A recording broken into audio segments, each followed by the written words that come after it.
తెలియజెప్పుకున్నాం. ఈశ్వరుడి యొక్క నామం ఏదంటే పంచాక్షరి మంత్రం ఓం నమః శివాయ. పంచాక్షరి మంత్రం ఓం నమః శివాయ. ఓం నమః శివాయ ఓం నమః శివాయ అనేటువంటి నామం 3 కోట్ల సార్లు జపిస్తే ఎంత? ఏంటండి? 3 కోట్ల సార్లు జపిస్తే ఎంత? అరుణాచల శివ అరుణాచల శివ అరుణాచల శివ అరుణాచల అని ఆర్తితోటి పిలవాలి. ఆర్తితోటి అంటే నావి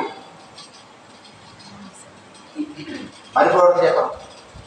3వ జపమైనటువంటి మణిపూర్వక జపం నాభి స్థానం నుంచి కూడా కడుపులోంచి హృదయం నుంచి అరుణాచల అనేటువంటి నామాన్ని స్మరిస్తే 3 కోట్లు ఓం నమః శివాయ అంటే ఎంత ఫలితం వస్తుందో అరుణాచల శివ అనేటువంటి నామం ఒకసారి స్మరిస్తే దాంతో సమానమయ్యా అనేటువంటి ఋషీశ్వరుడు చెప్పినటువంటి విషయం.